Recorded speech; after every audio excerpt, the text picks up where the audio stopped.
Lideramos el camino de la opinión pública y buscamos que la cultura del debate alcance consensos y soluciones a los problemas de nuestro país.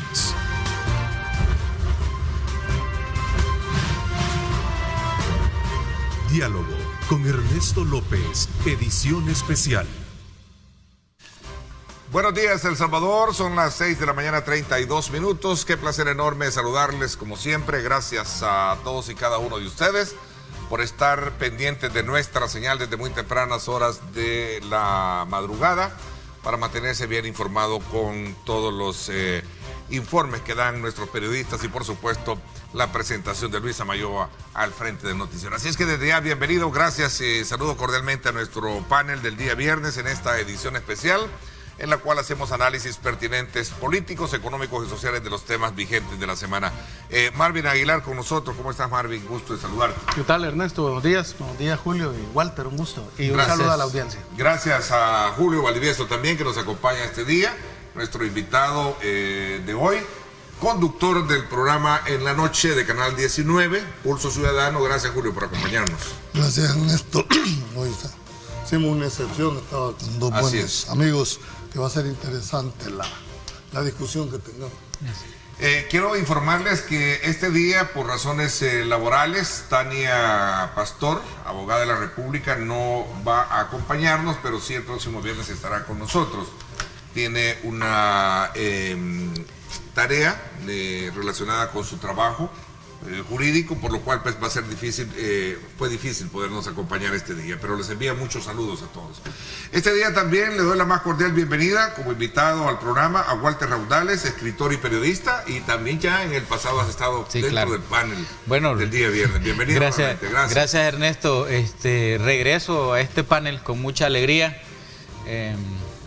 entusiasmado pues de poder debatir y plantear los temas de la vida nacional. Regreso no como oveja descarriada, Ernesto. ¿Sí? Regreso como luchador social, ¿verdad? Regreso como dijo Chafik, ¿verdad? Como hijo pródigo que regresaba.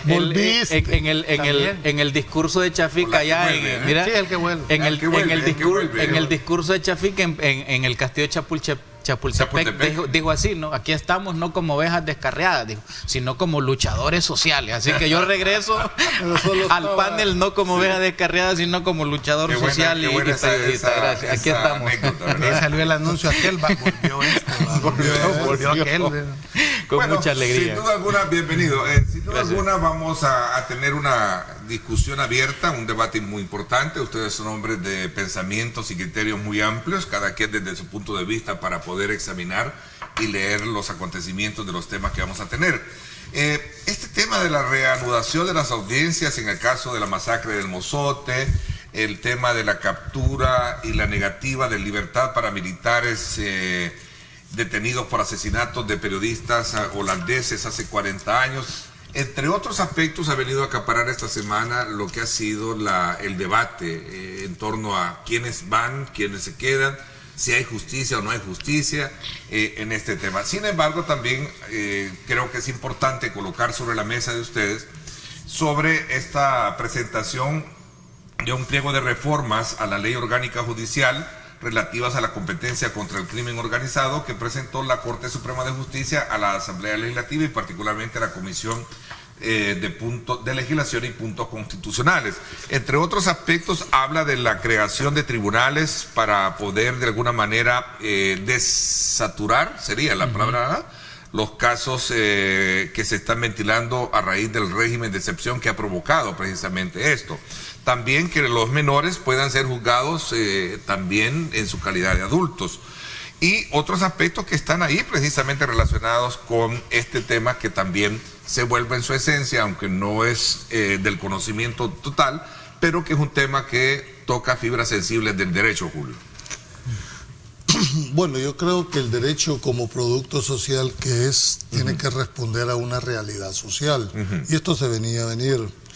El hecho de tener casi 60,000 pandilleros, aparte de los que ya encontraban en los penales, hace de que haya una sobresaturación en los tribunales propios, sobre todo porque en materia penal hay reglas de individualizar los hechos y imagínate, solo para preparar un requerimiento fiscal en esta cantidad de personas, con una, dijéramos, cantidad de gente detenida, no era fácil. Creo que esta es la realidad, se empieza a imponer en el sentido de que esto se vería venir.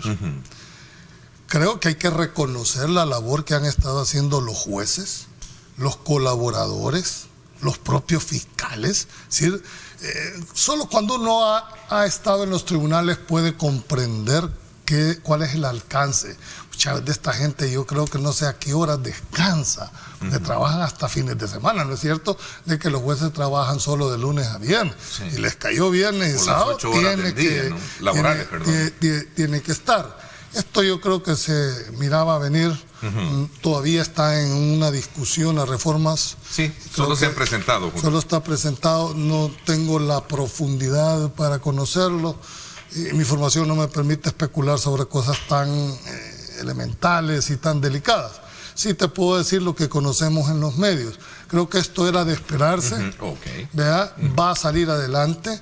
Y en cuanto al tema, sobre todo, hablábamos extracámara, de procesar a los menores como adultos es neurálgico. Es cierto, hay muchos menores que han delinquido, ¿verdad? Todos actúan y se escudan bajo la protección, pero hay que tener en cuenta también que el Estado forma parte de tratados internacionales donde se da, dijéramos, un reconocimiento.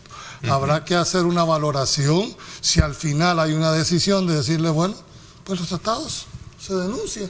Y así como se hicieron, se pueden dar.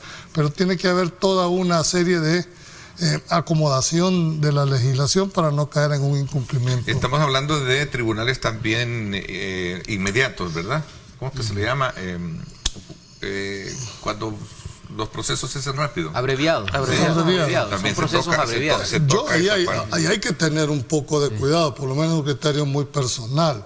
Porque si la idea es separar, creo que el tema de la no significa que no se haya cometido delito, que no se haya cometido la infracción y que hay un delincuente.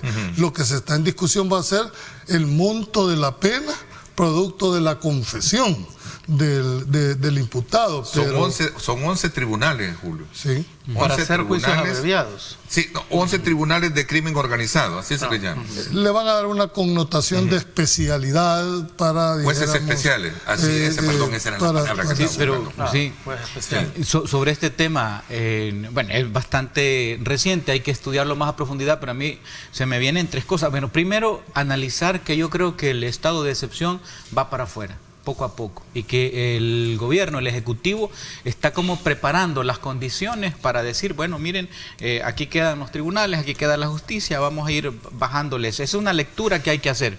Está preparando, digamos, el escenario jurídico, ¿verdad? Y todo el escenario judicial alrededor de eso. Aquí pero va para afuera, ¿en qué sentido? En el sentido que hay demasiadas presiones internacionales, hay una excesiva cantidad de denuncias, de capturas injustas, ¿sí? Hay un descontento, ¿verdad? Sí. Altísimo. Pero eso es afuera, aquí adentro las encuestas dicen todo lo contrario, tenés una población que apoya. Desde luego, pero ahí tienes tú que el gobierno no asiste, por ejemplo, a la audiencia de la Corte Interamericana de Justicia, no asiste, esa es una señal, pero aunque no asista, digamos, el impacto, digamos, en los organismos internacionales y en la imagen también que se tiene en el mundo es fuerte. Entonces el régimen de excepción es eso, es un régimen por un periodo, no puede ser permanente, entonces están preparando las condiciones. Esa es una lectura. Otra lectura de esto último también, que hay que verla, es que hay que usar un poquito memoria histórica. Mira, aquí hubo ya en tiempo de Saca los famosos tribunales especializados. Durante el tiempo de la izquierda, de Serén y Funes, también se profundizaron este tipo de formas de justicia, ya no digamos con Francisco Flores, es decir, todos los gobiernos lo hacen, son como parte, digamos, de su lucha contra este problema de la inseguridad. Pero es que ahí no está la solución al problema de la inseguridad, no está al problema de la violencia ciudadana, no está ahí. Y siguen cometiendo el mismo error que cometieron los gobiernos anteriores, querer resolver un problema, o sea, por la cabeza, por los cachos. O sea, hay que ir a la raíz, hay que ir al problema. Es el problema de la inseguridad y de esa violencia está realmente en las desigualdades, está realmente Julio te está haciendo un gesto que no está de acuerdo en el Julio, porque que me digan por qué, pero si tú crees que metiendo en la cárcel a todo el mundo vas a resolverlo, tú dices yo creo que hay que tocar la raíz, pero mientras la raíz creo que no vamos a morir nosotros. No, la raíz son las desigualdades, la injusticia. ¿Sabes por qué difieren un punto? Sí, claro. Es que la seguridad tiene 4 patas. Sí. Una es, dijéramos, la represión, la prevención, la readaptación y la reinserción. Pero para llegar a las otras 3, que son mucho más complejas, tenés que poner orden en la mesa. O sea, no podía. Exactamente, es lo que te estaba diciendo. Es que yo no estoy en contra, lo que estoy diciendo es que mientras no ataques el origen, las causas estructurales, el origen, que es esa desigualdad. Sí, pues claro. ¿Y cuáles son las causas estructurales? Señalemos. Bueno, mira, esa injusticia en la educación, esa cantidad de personas que quedan sin entrar a la universidad, sin entrar al bachillerato, si es que eso es gravísimo. Una Según sociedad. Los estudios son 4 cosas las que podrían ayudar a prevenir que los jóvenes se ingresen a las pandillas. Es decir, estas 4 cosas no es que todos los que estén en esta situación son pandilleros. Pero eso es estigmatizar a la gente. Pero sí, todos los pandilleros tienen estas 4 cosas, fíjate. No quiere decir que toda la gente que esté en estas 4 condiciones sea pandillero, pero sí todos los pandilleros tienen estas 4 características. Es que quienes no ingresan a las pandillas se van. Los jóvenes que dicen, no, yo a pesar de estar, que es no trabajar, situación de pobreza, desintegración familiar y no estudiar, que son las 4 cosas que los empujan a la pandilla, alguien puede decir, no, es que yo a pesar de esta situación tan difícil en la que estoy, es que yo no voy a ingresar a una pandilla. Y esos deciden irse. ¿Verdad? Claro, esa es como la pero opción. Mientras resolves los problemas, por eso Julio le hace la cuota, mientras resolves los problemas de raíz. Ahora, el problema, estamos de acuerdo. Mira, quizás van a estar celebrando el noveno, ¿cómo se llama? Había que dar un golpe de los 9 años de novenario de nosotros. Pero hay que entrarle ya, hay que entrarle. El error ha sido de que quien debió de haberle entrado, ¿verdad? ¿Cuál fue el momento de quiebre de las pandillas? Que generalmente no les gusta hablar de eso. Fue en el gobierno de Paco Flores. Fue allá que Paco Flores, cuando hace la primera mano dura, debió haber implementado, además de la mano dura, lo que estamos hablando. Porque ¿cómo se mete el Estado en la desintegración familiar? ¿Cómo la va a intervenir? ¿Qué significa eso? Entonces necesita expertos, ¿verdad? Que le digan cómo el Estado va a entrar a abordar ese tema de la desintegración familiar. El estudio, ¿verdad? ¿Cómo hacemos como Estado para que estos niños no dejen de estudiar? ¿Cómo animarlos a ir a la escuela? Dar computadoras, dar vaso de leche, dar comida, son elementos que ayudan a que los papás los manden a la escuela, ¿va? Fíjate que hay una cosa bien importante en esto. Por supuesto, la violencia trasciende a las pandillas, es más que eso, ¿verdad? Está el crimen organizado, etcétera. Claro. Pero fíjate que hay un estudio de la Gavidia que dice, ¿qué pasa con estos muchachos que no entraron al bachillerato o que no entraron a la universidad? Son 3 caminos nada más. Migración, ¿verdad? Irse al sector informal urbano, ¿verdad? Desempleado, y meterse a la pandilla. Esas 3 cosas. Imagínate lo grave. Y cada año te quedan 10.000 ahí. Imagínate lo impactante de eso. Entonces venir a hacer esta cosa de los tribunales, eso es parte de la gobernanza, pero es que hay que ir a la raíz. ¿Qué hacer ante un sistema educativo injusto, desigual, ¿verdad? Excluyente? Ese es el punto. Y aquí no están viendo eso, aquí no lo están viendo. Yo creo que el tema es el timing, Walter. Es decir, que va a llegar su momento en que ese punto hay que ponerlo sobre la mesa. ¿Pero que el momento ya llegó? ¿Por qué decís que llegó? Porque la administración de Francisco Flores debió haberse comenzado a eso. Imagínate si hubiera comenzado. Entonces el tiempo nos dejó. Dejemos vamos a ver. Claro. Sí. Espérate, mira, lo que pasa es que, vuelvo a decir, este país, hay que decirlo, estuvimos al borde de un estado fallido. Habías perdido el territorio y el control del territorio, que es uno de los elementos. Y no lo estoy diciendo yo. Sí. La gente que vive sabe perfectamente que quien mandaba en las colonias, que quien mandaba en los territorios eran los líderes de partido. ¿Está resuelto el problema? No falta todavía. El fiscal me lo hay que trabajar más. Esto empieza. Yo creo que estamos demandando de una manera muy rápida que se ponga en lo que Walter dice. Creo que llegará su momento en que tiene que haber una parte de prevención fuertemente, donde se van a tener todas esas aristas. Pero no solo ese tema, ¿qué va a pasar con esta cantidad de personas que están en las cárceles que tienen derecho a ser readaptadas? Y después a la reinserción en la sociedad como tal. ¿Estamos preparados como sociedad para eso? Yo le preguntaba a un empresario y le digo, bueno, una persona que ha sido detenida por pandillero, cumplió su condena y sale tatuado, ¿usted le daría trabajo? Le pregunto a esa persona. Y tardó como 1 minuto en responderme. Y me respondió, depende. Es decir, esa estigmatización que se está teniendo la va a tener que pasar como sociedad. Eso es natural. Para ti que tenés trabajo, pero para el que no lo tiene, es una realidad diferente. Ahora, eso se soluciona, ese problema de la reinserción que tú estás diciendo, se soluciona fomentando a la salida de la cárcel mediana y pequeña empresa, ayudándoles a poner un negocio ellos, a que sean autónomos. Es que mira, Julio, meter a tu negocio, a tu casa, a tu empresa, a un tipo que va saliendo de la cárcel, que ha matado gente. Es como poner a lobos en medio de un gallinero. No digo que sea... Contratente cuidando un lobo para que te cuide la gallina. Vamos a ver, no me malinterpretes, Walter. La cosa es esta. Yo no digo que no tengas oportunidad, pero es difícil, pues. No, hombre, miren, es demasiado mucho inhumanismo el de ustedes. Miren, hay ejemplos. Mira, hay ejemplos. Es mundial. En El Salvador. ¿Tú sabes lo que hacen en Estados Unidos cuando alguien sale de la cárcel? Le dan una cantidad de dinero para que el tipo pueda incluso agarrar un bus para irse de la cárcel.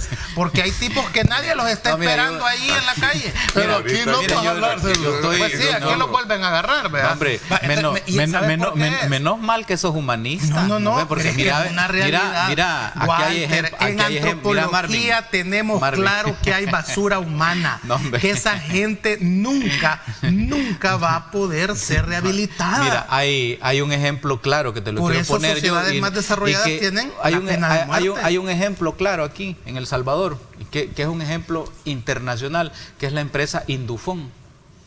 Andave Indufón, aparte que da becas a toda la zona esta ahí por Ciudad Delgado, él tiene un porcentaje de gente que ha estado en pandillas. Y tiene, anda a verlo. Yo hice un reportaje ahí con él. Impresionante. Son empresas modelo. Son empresas modelo. Y qué bueno. Y tienen éxito. Entonces, sí existe. Y no hay personas basura. Claro. No hay personas basura. Hay seres humanos que han tenido, digamos, desafortunio y el tipo de Chalchuapa. Entonces, el tipo de Chalchuapa que le damos una medalla. No, hay que aplicarles la justicia. Pero estamos hablando ya de la justicia. Pero yo quisiera hablar la voz, yo quisiera hablar. ¿La basura humana ese tipo? No, el pedófilo. Es que no. El pedófilo. Yo no te estoy diciendo que son santitos todos. Lo que te estoy diciendo es que. Yo te estoy hablando de esa clase de gente, no de todos. De que existe, digamos, como seres humanos, existe la posibilidad, remota, es correcto, es decir, porque si no, entonces estamos aquí en una sociedad con comportamiento animal. Pero yo quisiera levantar la voz en este momento que estamos hablando de inseguridad y ha tocado el régimen de excepción. Quiero alzar la voz por esa cantidad de miles de personas. En el último registro hablan de 8.000 las organizaciones de derechos humanos, de personas que han sido capturadas injustamente. Y esas personas que han sido capturadas injustamente, que están sufriendo en algunos casos registrado tortura dentro de las cárceles, ¿verdad? Que en algunos casos se han convertido ya con ejemplos casi como de centro de concentración, ¿verdad? Alzar la voz y decir, miren, no los metamos todos en un mismo huacal. Todos los que están capturados ahí, no todos son mareros, no todos son pandilleros, y necesitamos hacer esa diferencia. ¿Correcto? Estamos de acuerdo que tiene que haber una identificación, y creo que el reto de la autoridad es esa, identificar a eso. Y que vayan para. Y la gente también lo entiende, fíjate, porque en las encuestas la gente diferencia el estado de excepción, que está bien para dar ese golpe de timón, para que no se crea que no se han recuperado los territorios o que están en manos de delincuentes, sino que también la gente entiende que se ha capturado gente inocente. Entonces dicen, ahí va el apoyo. Sí.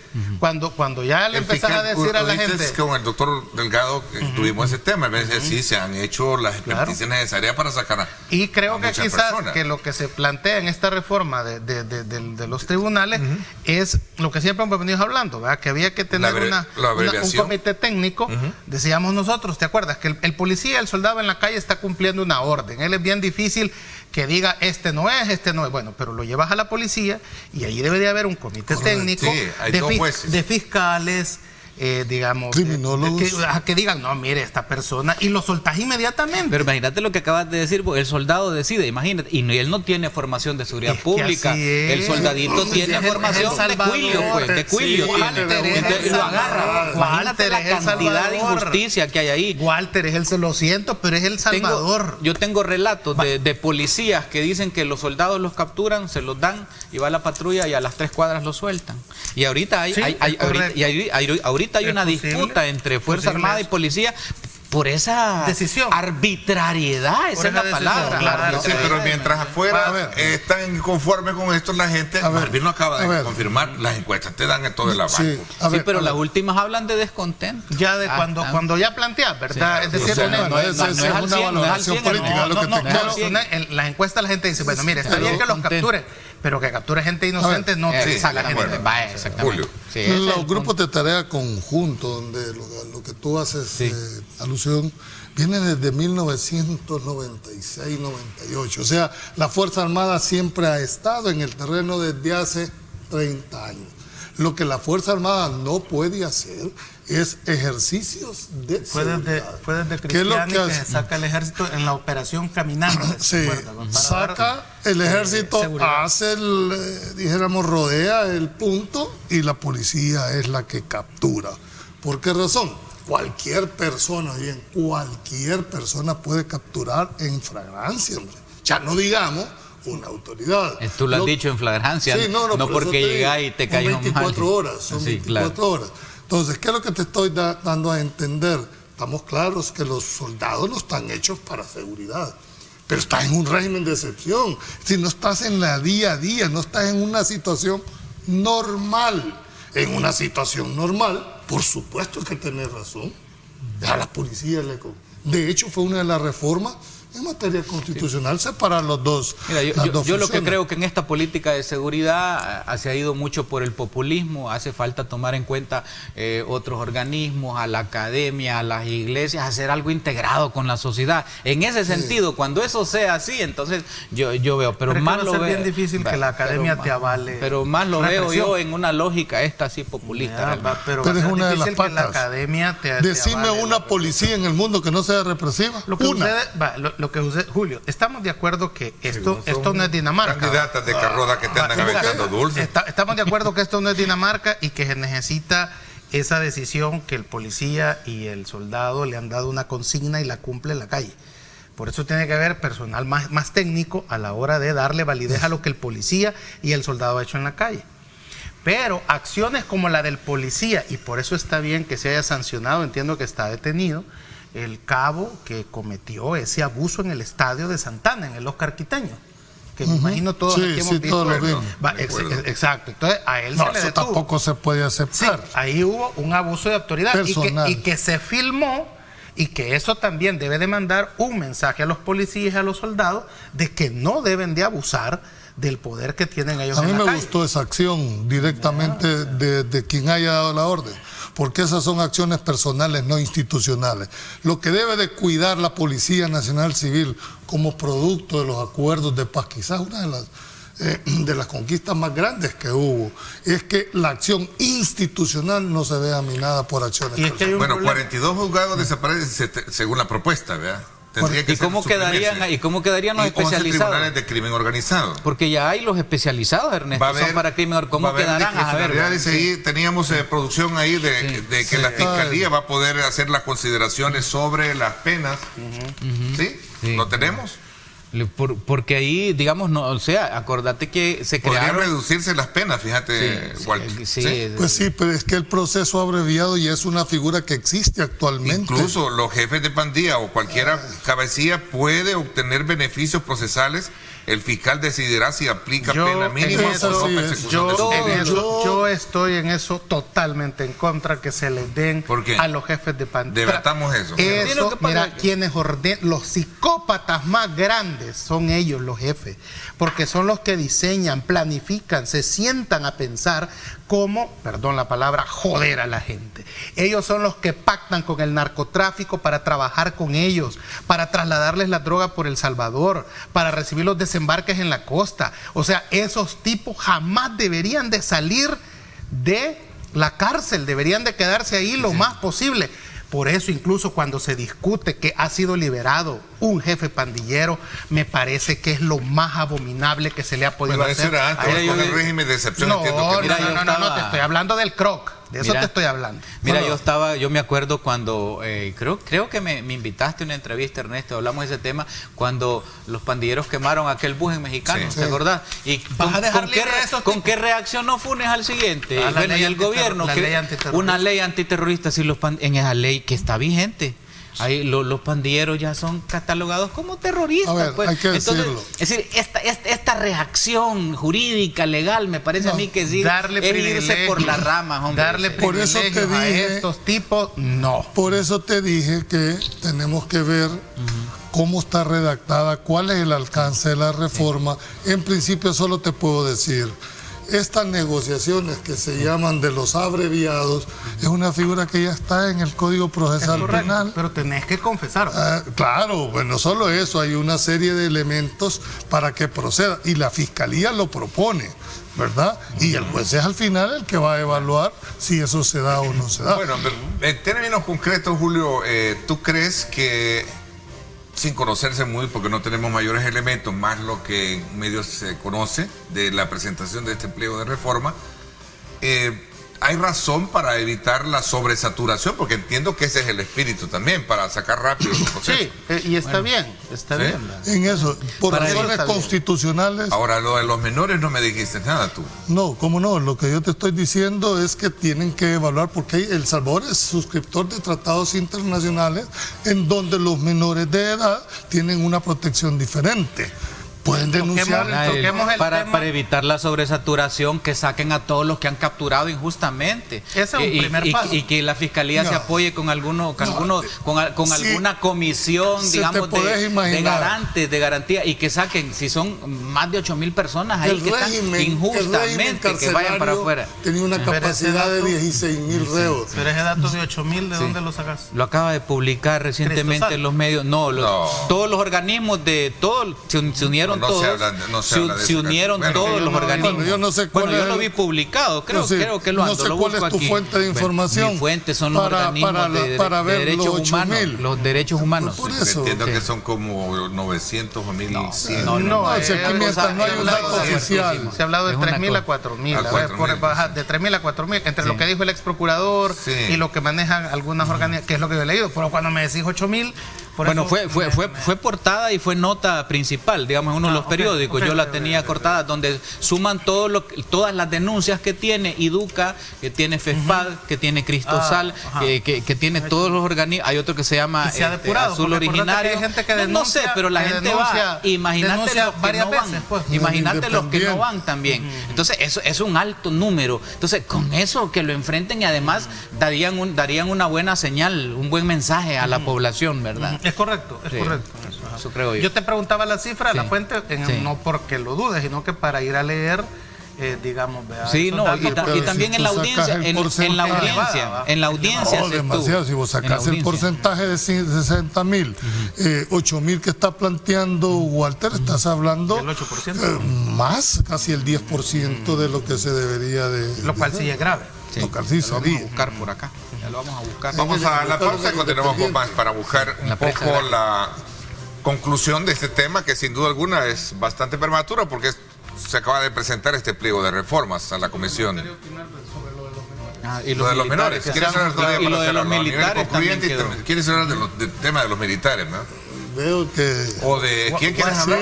No, quedó pendiente de los militares, que estaba en la temática a hablar, ¿verdad? De los juicios de la Fuerza Armada y estas capturas. Yo pensé que el miércoles en Ernesto López Radio había quedado tranquilo. Sí, no. Bueno, 7:01, nos vamos a la pausa y regresamos con más.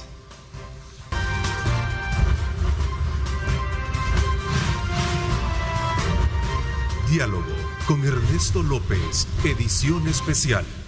Tú querías cerrar el tema porque queremos tocar el tema de los militares. Lo quería finalizar porque esto enlaza con el tema que hemos también discutido aquí sobre los animales.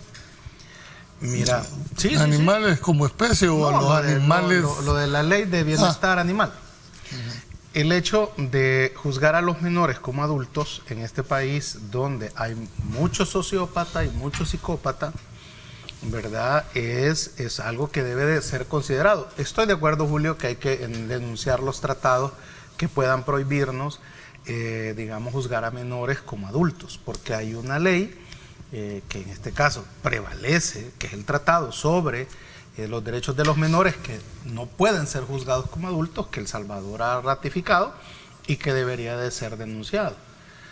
El que digamos, el maltrato animal, que es bien común en nuestra sociedad, eso te está dando un índice de que aquí hay muchos psicópatas.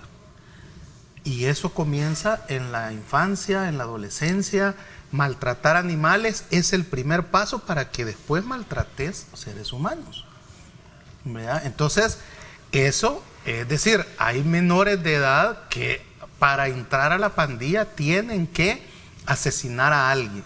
Y la manera de escalar en esa organización tan vertical como es la pandilla o el crimen organizado es matar a más gente. Es que el más asesino es, digamos, el que gana más respeto dentro del crimen organizado y pandilla y va ascendiendo. Es que así es. Y en el caso de nuestra sociedad, cuando tú ves el maltrato animal, la displicencia, la indiferencia, cómo conduce la gente, ¿no?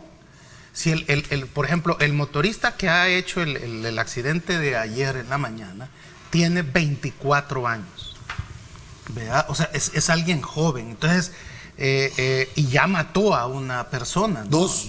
Pues imagínate. Entonces, ¿cómo es que a los 24 años ya tenés 2 muertos, pues, en tu conciencia, ¿no? Sí. Entonces, obviamente, debe de analizarse con expertos a qué menor se le va a llevar y se le va a clasificar como adulto, pero es necesario en este país que a los menores, algunos menores se les pueda juzgar como adultos. El doctor Valdivieso está en contra de eso. Yo estoy consciente de que hay personas menores que han tenido esta conducta. Yo no voy a entrar en este momento a hacer el análisis de fondo. Yo lo que te planteaba es que hay un valladar constitucional en este tema. Y es que la supremacía constitucional prevalece, te guste a vos o no me guste a mí. La Constitución prevalece sobre la ley secundaria. En caso de conflicto entre el tratado y la ley, prevalece el tratado. No lo digo yo, lean el 144 de la Constitución. No es correcto. ¿Verdad? Entonces, una vez hecho, superado eso, aquí está la Constitución. Si al final, léalo ahí, por favor, doctor, el 144. Si al final se determina esa cosa, pues hombre, denunciemos el tratado. Los tratados internacionales celebrados por El Salvador con otros estados organismos constituyen leyes de la República al entrar en vigencia conforme a la Constitución. La ley no podrá modificar o derogar lo acordado. Otra cosa es que aquí no le hagan caso. ¿En qué tiempo vivís ahora? Dice, en caso de conflicto en que el tratado y la ley prevalecerá el tratado. Oiga, aquí vivimos en tiempo en que no se cumplen y les vale. Pero bueno, mira, yo quiero decir algo. Bueno, la respuesta, vaya. Pues sí, les vale. Sí, mira, pero yo no le puedo aceptar eso. Mira, la Constitución, este librito, mira, la Constitución lo que tiene son balas de salva. Balas de salva. Mira, bueno, no la respetan. No la respetan, Julio, no la están respetando. Pero yo quisiera solo, el tema es que mira, si seguimos con esta onda de la justicia y los tribunales y todo, seguimos en las ramas. Yo insisto, tenemos que ir a la raíz. Y una cosa,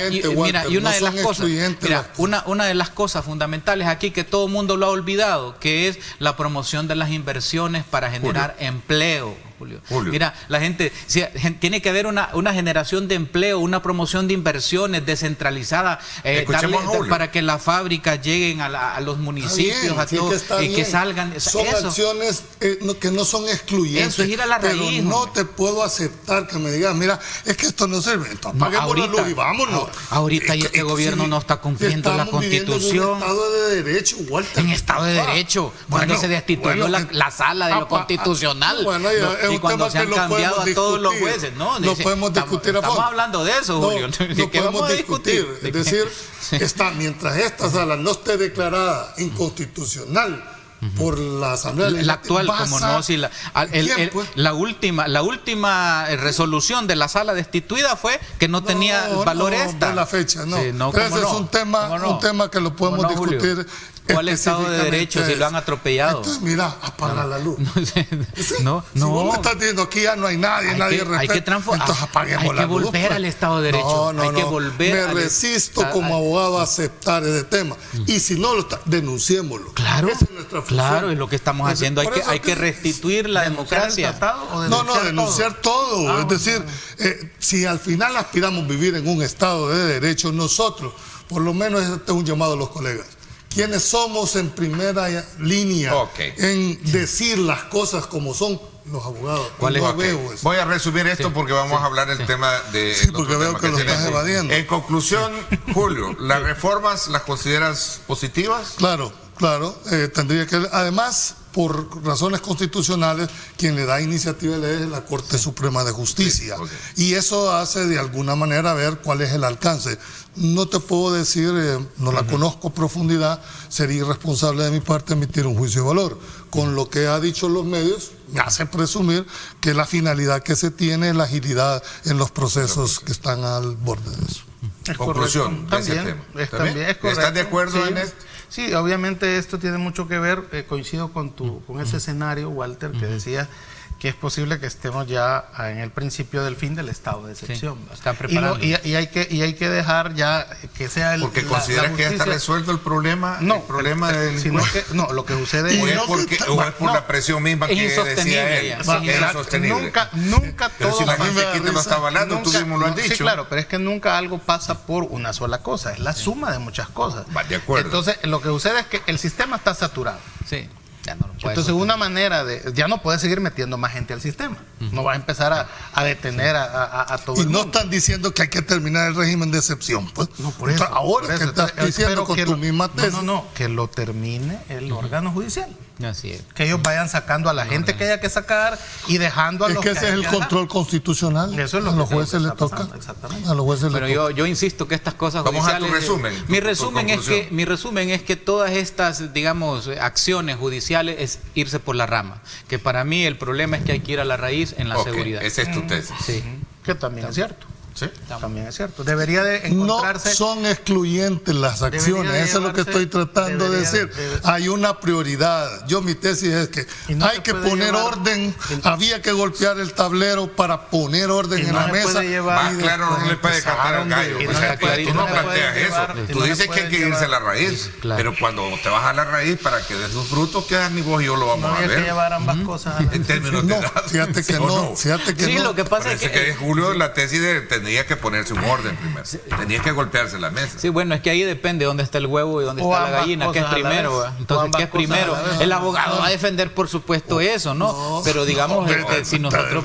Sí, claro, lo judicial es que, mira, no se puede resolver todo. No vas a terminar la pandilla metiendo a la cárcel, hombre. Mira, problemas estructurales, igual. Claro, eso no se resuelvan de la noche a la mañana, por Dios santo. Eso es lo que estoy planteando. Tiene que haber una gradualidad para irse aplicando. ¿Y cuándo? Pues vamos a empezar. Vamos a empezar. Se ocupa voluntad política para entrarle a la raíz. Es el problema de los conservadores, que te dicen, nunca es el momento, nunca es el momento, pero te no dijo te conservador, mira. Pero no te dijo conservador. Pero no te dicen cuándo es el momento. No, es que eso se lo da la circunstancia y la coyuntura que nunca llega. Que nunca llega. Y los liberales peor. No, porque ahora lo pagan hablando. No, pero le hacemos las cosas. Hacemos es mejor equivocarse haciendo va a crear entonces el PCN, Partido Conservador Nacional, va a crear. Sí. Esa ausencia de... Mira, aunque la falta de formación política en los partidos es lo que nos está teniendo en este momento. Señores, la detención de 2 altos jefes militares vuelve a encender la llama, ¿verdad?, de una discusión que debió haberse resuelto ya hace tiempo si se hubiera aprobado una ley de reconciliación en la que se le encomendó a la Asamblea. El problema es más profundo, pero vi que don Walter estaba rascando aquí, que quería hacer... Claro, es una buena señal al fin de la impunidad. Vamos a irnos a la pausa. Gracias por estar con nosotros.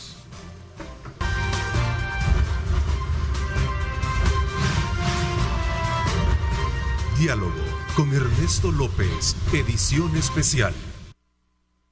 La captura de 2 altos militares y la negación de un tribunal para que ellos puedan estar con medidas sustitutivas tras la acusación que se les hace en el asesinato de 4 periodistas holandeses, vuelve a atizar un tema que sin duda alguna toca fibras sensibles, ¿sí? Fibras sensibles de un bando y del otro bando que estuvo enfrentado en la guerra. Digo esto por el hecho de que muchos ahora se preguntan, bueno, ¿se estará haciendo justicia o estará siendo desequilibrada la justicia en esto? Bueno, desequilibrada, ¿por qué? O sea, decir, yo creo que porque los militares se sienten que esto va solo contra ellos. Ahí están los comunicados. Bueno, mira, yo creo que es un mensaje bien importante, ¿verdad?, de que la impunidad tiene un límite. Eso primero, la impunidad tiene un límite. Estamos hablando aquí de crímenes de lesa humanidad, no de crímenes que se dieron en un combate, crímenes de lesa humanidad, como el Mozote, como la masacre de los jesuitas, como el Zumpul, que son de lesa humanidad, es decir, por la forma del crimen. Pero yo creo que es un momento importante, hay que celebrarlo, porque yo diría que es incluso hasta el momento de la verdad. Estamos en un momento de la verdad. ¿Qué es lo que se ha ocultado? ¿Qué es lo que se ha intentado que no se sepa aquí? El momento de la verdad. Entonces, es un mensaje para mí alegre el hecho de que decir que la impunidad tiene un límite para todos los que participaron en el conflicto también. Eso es importante. No crean que estoy aquí yo defendiendo un bando u otro. Es importante. Ahora, yo espero que la jueza no vaya a declarar reserva. Porque si declara reserva, rompe el principio de la verdad. Porque en una justicia transicional, lo que está presente es, bueno, la verdad, fíjate bien, la justicia transicional, verdad, reparación a las víctimas y ejemplo para que no vuelva a suceder.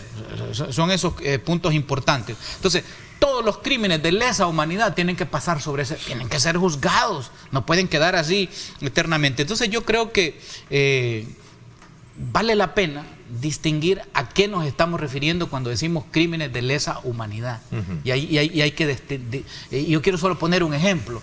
Mire, la masacre del Zumpul, cuando esas mujeres cruzaban el río y esa operación sándwich que estaba el ejército de Honduras de un lado y cuando las mujeres con sus criaturas y mujeres embarazadas querían pasar, no las dejaban, regresaban y los soldados, la Fuerza Armada salvadoreña, las penetraba con los yataganes, que es ese puñal que le pones en la punta al fusil y literal se tiñó de sangre el río Zumpul, literal. Y esas son de lesa humanidad. Los soldados de ese momento, los soldados de ese momento, bueno, el Mozote, esos niños, estamos hablando de eso, ¿verdad? Entonces, distinguir eso. Entonces yo es creo de justicia lo que está pasando. Claro, hay que aplicarlo. Pero sobre la base de la verdad, es tiempo de la verdad, hay que hacerlo. ¿Tú estás de acuerdo en eso? Es que lo que sucede es que quizás yo quiero preguntarle a Walter, porque él es escritor. Y yo lo decía el viernes pasado aquí, que es algo que he encontrado que es típico en ambos bandos, o facciones, o protagonistas de la guerra. Y es que le tienen un miedo a la verdad. O sea, es que todos estos juicios se resolverían o no existieran si nos dijeran la verdad. Pero tanto la izquierda como la derecha o los protagonistas no quieren decir lo que pasó. Tú hablas de lo del Zumpul, trágico, que incluso ahí hasta la participación del ejército hondureño es cuestionable en lo que hizo con lo del Zumpul. Pero Pero no esperaba que tú mencionaras lo de Mayo Cibrián también, porque en el debate, Walter, tenemos que tratar de equilibrar eso. Hay que recordar casi 21 masacres, de acuerdo, y habría que contarnos la historia de todo eso, perfecto. Pero es que también hay cosas que no se incluyeron en la Comisión de la Verdad, como lo de Mayo Cibrián, que hay cifras que hablan hasta de 1000 personas. Hay historiadores que comparan lo de Mayo Cibrián en San Vicente en 1986 como el mozote del FMLN, donde allí la dirigencia de las FPL deciden asesinar o fusilar a Mayo Cibrián, que ya no nos puede contar, pero hay gente que estuvo en ese fusilamiento y saben lo que él dijo antes de ser fusilado, que él obedecía órdenes de la cúpula. ¿Y quiénes estaban en esa cúpula? ¿Quién era el principal responsable? Un expresidente de El Salvador. Entonces, lo que yo puedo entender es de que a la hora de que exijamos, ¿verdad?, justicia, que sea para todos. Mira, hay una hoja de ruta, que es el informe de la Comisión de la Verdad. Y el informe de la Comisión de la Verdad establece que el 90% de crímenes los cometió la Fuerza Armada. Y el 10%, o sea, estamos hablando de Naciones Unidas, ¿verdad? Hay un proceso reconocido. Que está parcializado. Bueno, estamos hablando de Naciones Unidas, y un 10%, vea, la guerrilla. Bueno, que se haga justicia con ese 10%. Bueno, en ese 10% de la guerrilla hablan de las ejecuciones de alcaldes que hizo el RP. Hablan también del caso de la Zona Rosa. Que se juzguen también. Pero tú hablabas de equilibrio. El equilibrio es ese. El equilibrio no es que es igualdad 50-50. No. 90 de 90 ¿sabes qué creo lo tiene la Fuerza Armada. Entonces, hay que juzgarla. La verdad. Claro. Okay. Ese es el equilibrio. ¿Cuál es el lugar que ocupan las palabras del licenciado Valdivieso en esta discusión? Saque el número, licenciado. Mire, la verdad, ¿por qué todavía a día de hoy no sabemos dónde la dirigencia del ERP fue a aventar el cadáver de Roque Dalton? Pues sí, es que no es que Villalobos y Jonás vayan presos, pues, pero ¿y por qué no quieren decir? Y era lo que te decía al princiio, tú como escritor, y no se hizo un proceso judicial, pues, ya sobre el caso de Roque, por pues, eso, pero, ya se judicializó. Por eso, pero, o sea, están validando la ley de amnistía. Vamos a ver. Pero Walter, perdón, Julio, ¿por qué se niegan a decir las cosas? ¿Cómo pasó? O sea, que es la verdad tiene que prevalecer, ese tiene que ser el principio. Vamos a ver. Bien, primero, yo no me puedo alegrar, Walter, cuando hay una justicia selectiva en este país. Cuando tú hablas de esos casos, y te advierto que yo no pretendo justificar hechos, ¿verdad?, o la conducta de hechos del conflicto que fueron delitos horrendos. Pero yo no he dicho que me alegro de justicia selectiva, me agrego de la justicia y que se enjuicien todos. Que yo sí creo que hay justicia selectiva y voy a dar mis razones, ¿verdad? Cuando tú me decís esos hechos horrendos que pasaron, se te olvida que aquí hubieron muertos de alcaldes, que mató la guerrilla alcaldes. Hubo una masacre en la Zona Rosa, ¿verdad? Tantos compañeros nuestros que fallecieron, la hija del coronel Casanova, 63 balazos de 7.63. ¿Y qué pasó? Nadie. ¿O qué crees que ellos eran los niños cantores de bien en un conflicto? Que lo enjuicien, si yo no me estoy oponiendo a pero no lo ves. O sea, ¿cómo no? Claro que lo veo. Yo los he escuchado. Cuando yo lo digo que hay selectividad es porque hay selectividad en la justicia. Pero no voy a entrar, dijéramos, a esa forma que es lo que tradicionalmente han hecho. Saben ustedes, y lo quiero poner en este contexto, yo estoy leyendo ahorita un libro que se llama El fraude en un fallo inconstitucional, que es lo que tiene a la base de todos los problemas en este país. ¿Por qué, Julio? Me extraña que los abogados de los militares, me extraña que los mismos militares o que todos aquellos no se pronuncien al respecto. Esta doble moral que se tiene con respecto a las decisiones de la Sala de lo Constitucional sí me parecen graves. Me parecen graves. ¿Fue la sala que quitó la amnistía? No. Sí, y que a la base de eso es que se están haciendo estos juicios. Sí, pero te voy a decir por qué. Pero pongámoslo en el contexto. Una sala, de acuerdo con el coronel José Luis Alvarado, es una sala ad hoc, dice él. Una sala que se fue integrada de manera específica. Casualmente el presidente de la sala no llegó ese día a conformarla. Y llaman a un magistrado suplente y en una mañana resuelve todo lo del conocimiento. Vea usted la conformación de los demás. Creo que hubo más ingredientes ideológicos, dice el coronel, ¿verdad? Y el vínculo de este magistrado suplente con la exguerrilla. Exactamente. Y no solo eso, habían otros dos que también tienen esa internet. Bueno, uno de ellos no fue fiscal en el caso jesuita, pues, y después conoció lo mismo. O sea, y el otro fue el fiscal en el caso Romero. Sí, es decir, Romero, ¿no? a esto, ¿a dónde quiero llevar? Pero no voy a entrar a mi posición, voy a entrar a lo que uno de los magistrados de esa sala, que ustedes le llaman los magníficos, ¿verdad? Otros le dicen los cuatro. Otros dicen los del Apocalipsis, dio su voto razonado, y fue el doctor Belarmino Jaime. Es más, les dijo que incluso ¿qué representaba a la derecha en la sala de lo constitucional? Que fue abogado de Cristiani. ¿Qué le dijo? Bueno, doctor el abogado Cristiani. No, es decir, Belarmino Jaime, el abogado. ¿Qué les dijo el doctor Belarmino? Él razona su voto y dice: miren, señores, ustedes están cometiendo, incluso pueden llegar al límite del prevaricato. ¿Declararon ustedes inconstitucional una ley? Sí, es correcto, es facultad. Pero confundir la inconstitucionalidad con la declaratoria de nulidad de una sentencia, perdónenme, 5 cabezas que dicen que eran los número 1, con todo el respeto no lo puedo ver. Las inconstitucionales tienen efecto hacia el futuro, jamás tienen efecto retroactivo, porque si no se estaría vulnerando la seguridad jurídica, y eso les valió un pepino, así con esa palabra. Le dieron nulidad. Esa no es competencia de una sala de lo constitucional. Mi pregunta: ¿a dónde están todos los grandes constitucionalistas de este país? Cuestionaron la conformación, cuestionaron esta forma, y cuando dictaron una sentencia donde avalaban la inscripción de un candidato, se dejaron ir todos. Ahí sí. Mira, lo que sucede. Hay que respetar para uno, para otro, cuando no me dejemos terminar la posición. Bueno. ¿Verdad? Yo te estoy leyendo, no te estoy interrumpiendo. Te estoy diciendo, uno, y eso lo puede saber hasta el colaborador más elemental de la sala, y no lo digo yo, lo dice el doctor Belarmino Jaime en su voto razonado. Confunden los efectos de una sentencia de inconstitucionalidad con una sentencia de nulidad. Por Dios santo, a ese nivel. 2, declaran imprescriptible la acción penal. Dan prevalencia a tratados internacionales, obviando el tipo de reserva.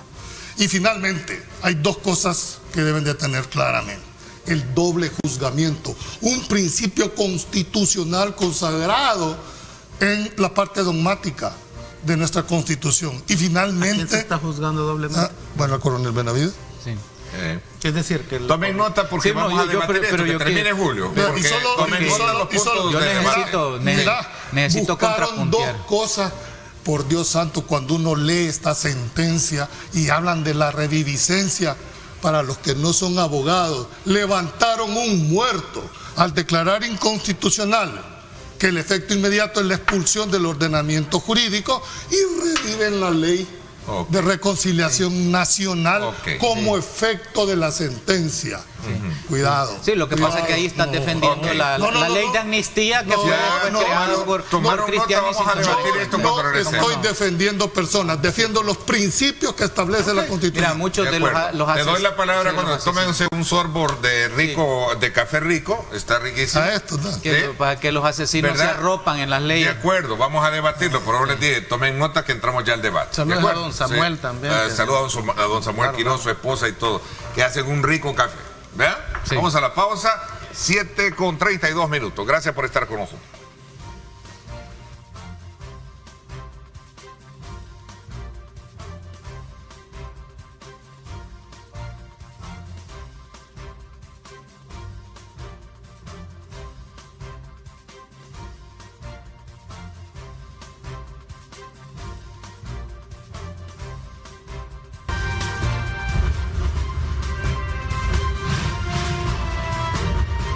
Diálogo con Ernesto López, edición especial. Vamos entonces a seguir debatiendo el tema. no estás de acuerdo en el planteamiento de Julio. No, es que lo que pasa es que, mira, Julio está como aferrado, digamos, a la jurisdicción legal a partir de una ley que fue la ley de amnistía, pero se crean los acuerdos de paz, se establece, digamos, un acuerdo macro y Cristiani saca de la bolsa, de la manga, la ley de amnistía para salvar a toda la tandona, digamos, en ese momento. Que la Constitución lo prohíbe. Sí, entonces, claro, entonces la amnistía fue sacada. La amnistía no fue fruto de los acuerdos de paz. La amnistía fue sacada por Cristiani sobre la base de la gobernabilidad, que decía, y con esto vamos, y así se mantuvo, sobre la base de que la amnistía. Por eso te estoy hablando. Que se usó el recurso. Claro, se usó el recurso en varias veces. Se usó el recurso de que era la gobernabilidad. Pero lo que quiero yo ir al fondo es a esto. Mira, aquí te presto la Constitución, te la presto. Mira, lo que está de fondo es eso.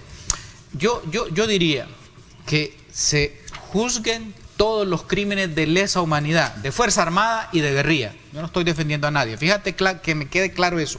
Pero yo le diría a la Fuerza Armada, no se resistan, no estén tratando de mover sus hilos de poder para que no se den esos juzgamientos, que al contrario ofrezcan toda la colaboración, que al contrario digan, aquí estamos para que se limpie un poco también en eso, y que juzguen también a los de la guerrilla que estaban, ese 10% de casos. Pero yo quiero hacer un paralelismo a lo actual. Mira, es tiempo de la verdad, y el mensaje aquí es que la impunidad, ¿verdad?, tiene límites. A mí me llamó la atención lo que dijo el hermano de uno de estos periodistas holandeses. Dijo, esperamos 40 años y lo voy a traer ahora. Mira, hay cosas que están sucediendo aquí gravísimas de violaciones a los derechos humanos y de torturas en esas cárceles, ¿verdad? Tal vez ahorita no se van a juzgar, ¿verdad?, pero va a llegar un momento porque la justicia alcanza. Y ahora, y aquí hay sangre, hay crímenes, allá han muerto gente vapuleada, hay gente que ha muerto ahorcada, según los relatos, en las cárceles. Lo que está pasando es grave. Y esa impunidad también la va a alcanzar su tiempo y su momento. ¿Qué se persigue? Solo para quedarte. ¿Qué persiguen con él? ¿Justicia o venganza? No, justicia transicional. Bueno, tres cosas, son tres cosas. No, la verdad, ¿qué es lo que persigue una justicia transicional? Verdad, reparación de las víctimas y la justicia, la reparación de la y la garantía que no vuelva, sí, garantía, sí, correcta. Uno de los principios que inspiraron el Código Procesal Penal fue el hecho de que la detención provisional era el último elemento que se podía ocupar. Sí. Dos personas de 90 años tienen un arraigo que las que van a fugar. ¿Cómo no podés presumir de que haya una gran parte de selectividad cuando no concedes? Además no están en la cárcel. Pero es que no tiene que, la edad no tiene que ser prisión. No están en la cárcel, están en un hospital. Hay una gran carga ideológica y lo están viendo. No están en la cárcel, están en un hospital privado. Están. No los han presentado en un hospital privado, los tienen. No. Sí, eso no quiere decir que no tenga la detención provisional. Pero es simbólico que se les detenga. No la estás pasando. Tú hablas de que esa amnistía pues se declaró inconstitucional, pero ¿qué me decís? Lo que dice el 244. Mira qué interesante. La violación, la infracción o la alteración de las disposiciones constitucionales serán especialmente penadas por la ley, y las responsabilidades civiles o penales en que incurran los funcionarios públicos, civiles o militares, con tal motivo no admitirán amnistía, conmutación o indulto durante el periodo presidencial dentro del cual se cometieron. Durante el periodo. Cristiani aprobó la ley de amnistía para amnistiar a los que mataron a los jesuitas. A la tandona, todos ahí. Y eso pasó en el gobierno de Cristiani. Saca el tema de la amnistía. Fue la que se declaró inconstitucional. Correcto. O sea, el mismo gobierno que comete la masacre de la UCA. Pero eso no fue el argumento para declarar inconstitucional. No, pero eso es una realidad, Julio. Eso es una realidad. Y lo que pasó en la sala que tú mencionaste, cuando ya desglosamos, es que hubo correlación de izquierda en ese momento y le metió un gol a la derecha. Bueno, entonces quiere decir que ideológicamente resolviste el tema. Totalmente. Mira, la verdad no tiene carga ideológica, no Julio. Aceptar que la parte ideológica. Pero hoy que leíste el 244 y lee el 246. Ajá, ¿y qué dice el 246? Mira lo que dice el 246. Todo de poder evadir Los principios, no, todavía veo bien. Tomé jugo de zanahoria. Los principios, derechos y obligaciones establecidos por esta Constitución no pueden ser alterados por las leyes que regulen su ejercicio. La Constitución prevalecerá sobre todas las leyes y reglamentos. Aquí hay principios. El interés público prevalece sobre el interés general. ¿Y acaso no es la verdad pero no está, histórica un interés público? Limitémonos al tema estrictamente jurídico, no político. La verdad histórica, la responsabilidad de quienes manejaron la guerra. Estamos 2 contra 1, estoy claro. Estoy claro. No, pero Julio, no vas a defender que se haga justicia, señor, hombre. Yo no estoy defendiendo personas, o no lo escucharon los dos. Eso pareciera. No me supe. Yo estoy defendiendo principios que mañana te lo pueden aplicar a vos o te lo pueden aplicar a vos. Doble juzgamiento, presunción de inocencia, y no que tanto cuestionas ahora. Y la edad no tiene que ver. Oye, no, yo no estoy hablando de edad. Mira, y no Pinochet, que tanto cuestionas tú ahora de que querés presionar a los menores como adultos. No cuestionas tanto ahora todos los derechos humanos que están violando en tu tesis en la cárcel. Y eso no es lo que consagra la Constitución. Mira, aquí el asunto, es que cuando me conviene, aplico de este lado. Mira. Y termino con eso. Sí. Cuando es mi amigo, le voy a interpretar la ley. Pero cuando es mi adversario, se la voy a aplicar. Eso no puede seguir siendo en este país. Es interesante esta declaración que extrajo nuestro productor de contenidos de Joaquín Villalobos. ¿Qué dijo, don Joaquín? A ver, ya dijo dónde está Dalton. Hacer historia no es simplemente descubrir quién tuvo la razón en un conflicto que dividió la nación, sino es descubrir las razones que permitían unirlas. Que permitan unirlas. Que fue uno de los argumentos del por qué se dio la ley. Ustedes creen, porque no son niños de teta, que alguien que no se les hubiese garantizado una ley de amnistía hubieran depuesto la sala. No se firma la paz. No se firma la paz, por Dios santo, usen la lógica. Pero el punto que lo que está diciendo... Por eso, pero después... Eso no significa... Mira, pero es que lo que está... Obviamente Joaquín Villalobos... tiene ahí un problema personal. Él es el más señalado. Sí, por lo del caso de Roque Dalton. Entonces, ellos son los que no han querido decir. También debe de pedir perdón, vos. No. Vos le dijiste de acuerdo que pidiera perdón. No, pero te voy a decir, ¿por qué no decir? ¿Te acordás de eso? Pero ¿cómo es la cuestión? ¿Por qué no decir dónde Joaquín Villalobos debería de comenzar por decir?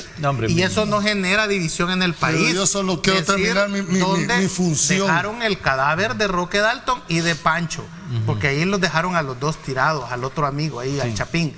Entonces, ¿qué le cuesta decir a Joaquín Villalobos eso? Claro, como él no quiere decir eso, entonces dice que mejor no hablemos de esas cosas, sino que vemos en cómo nos unimos, dice, ¿verdad? Está bien, o sea, pero eso no es cerrar heridas. Sí, es que... Eso no es cerrar heridas, es que la herida se cierra y se sana si la curas. Sí, yo quiero explicar ese tema de la verdad, porque parece que no... pero ustedes ya se fueron por el otro lado. Yo hice una valoración estrictamente jurídica de los hechos y solo voy a terminar con esto. No me parece la doble moral con la que se han abordado los temas de la sala, porque la anterior sala, esta que dio esta sentencia, con tantos irregularidades, con tantas inconstitucionalidades de la misma sala que estaba obligado, yo no vi a ninguno en esa época de decir no, esto no se podía hacer. Era la sala de los magníficos y no podían equivocarse. Pero hoy que se dio una sentencia que avalaba una decisión, aquí se dejaron ir bajo el argumento. Por la sala impuesta. Por la sala impuesta, no es una decisión judicial. Criticaron, ese se llama doble moral, porque lo que antes es bueno para vos. Pero en todo esto te doy la palabra cuando regresemos. En todo esto hay mucha leguleyada, en todo esto hay muchas cosas. Tenemos que entrar a la verdad, hay que ir a la verdad. ¿Por qué sostiene que hay mucha leguleyada? Porque no tiene forma de sostenerlo y tienes que ir al tema de la verdad. Mira, es importante la verdad. Mira, la verdad es importante porque pero primero está la ley. Si no hay verdad, cuando regresemos la palabra como sociedad, si no hay verdad, no... Tomen café, miren, rico café, un sorbo, les cae bien para bajar los ánimos. Vamos a la pausa y regresamos.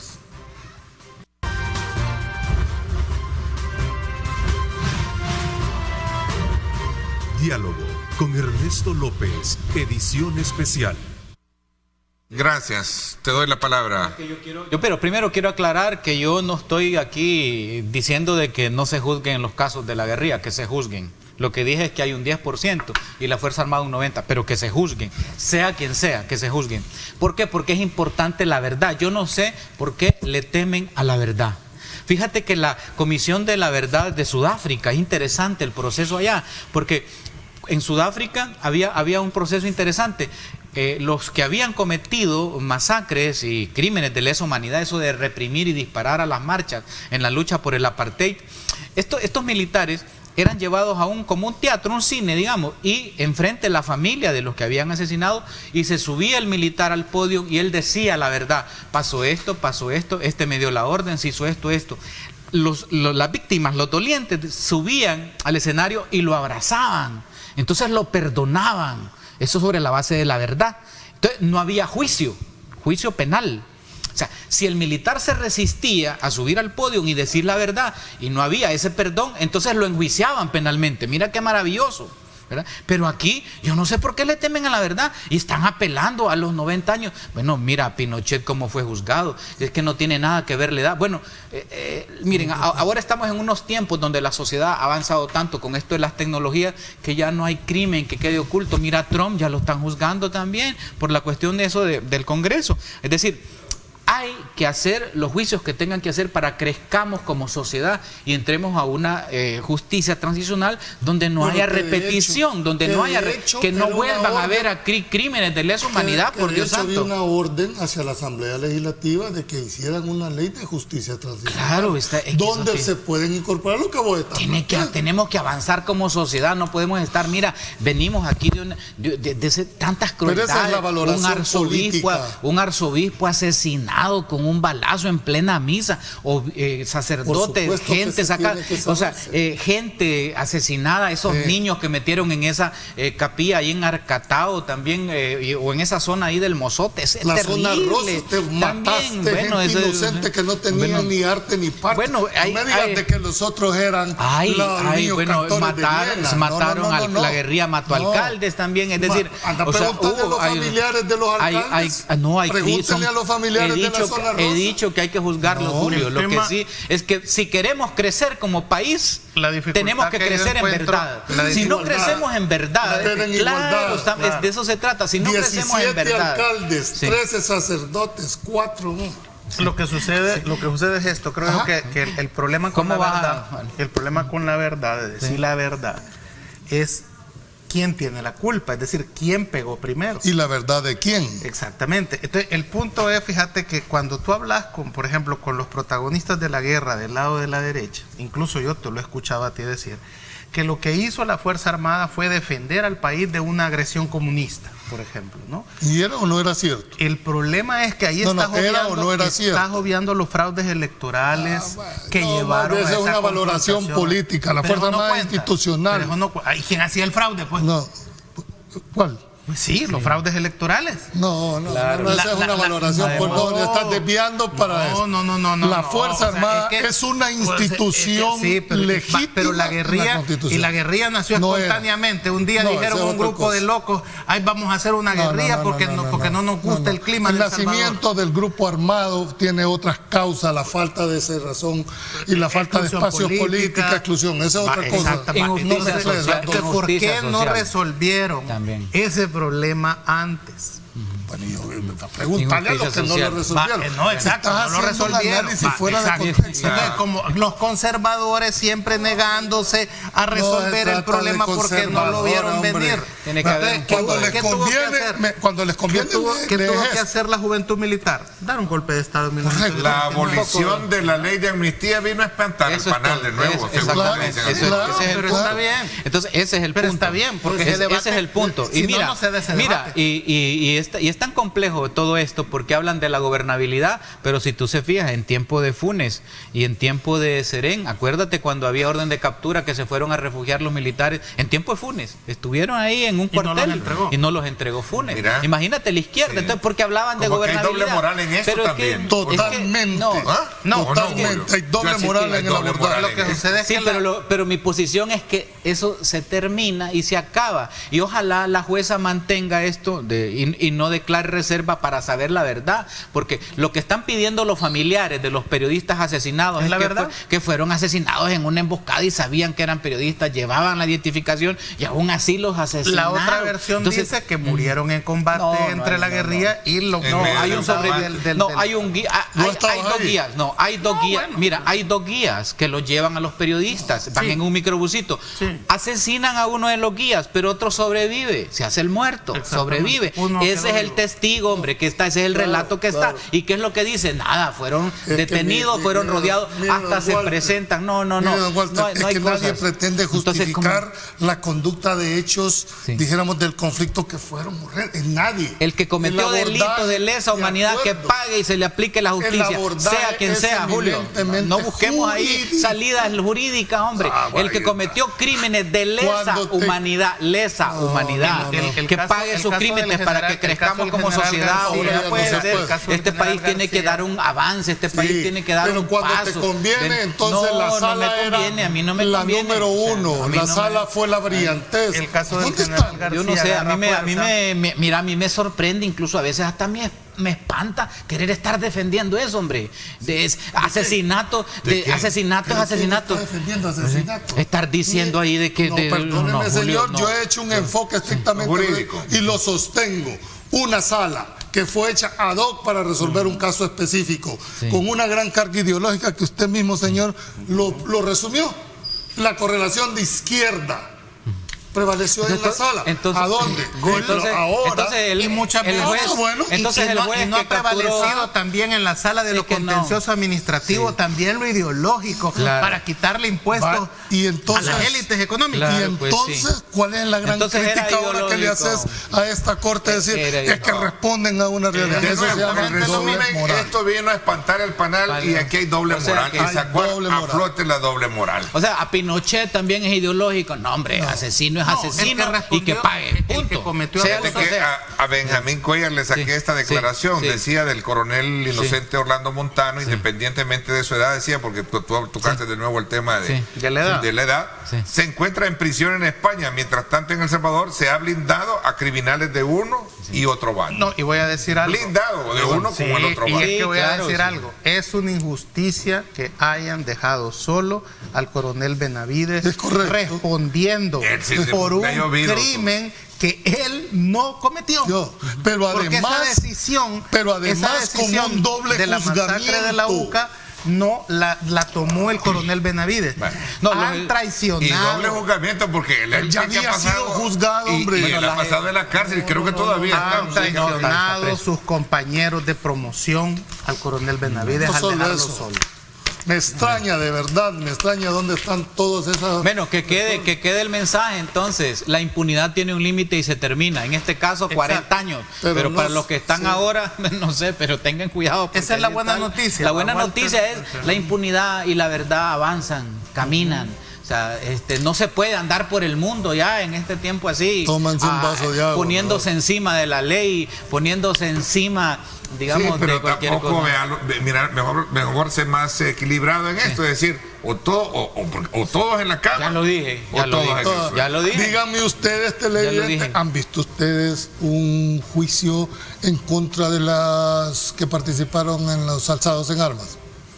De la izquierda, por parte de la izquierda. Por parte de la izquierda. Decime uno. Bueno, ha presentado en la fiscalía. No está el caso.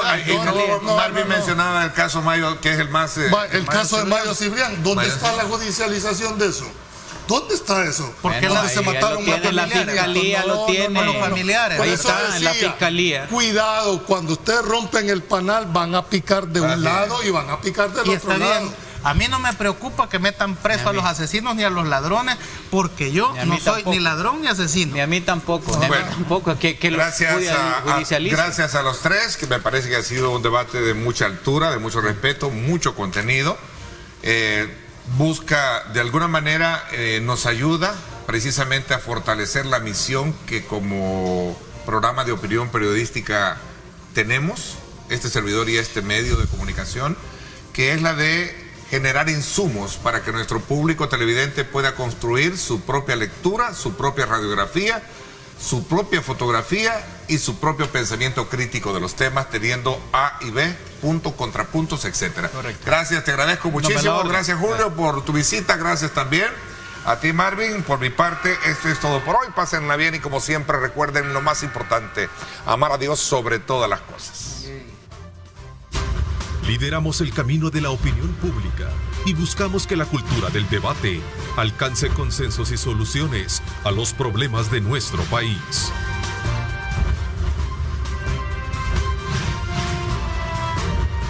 Diálogo con Ernesto López, edición especial.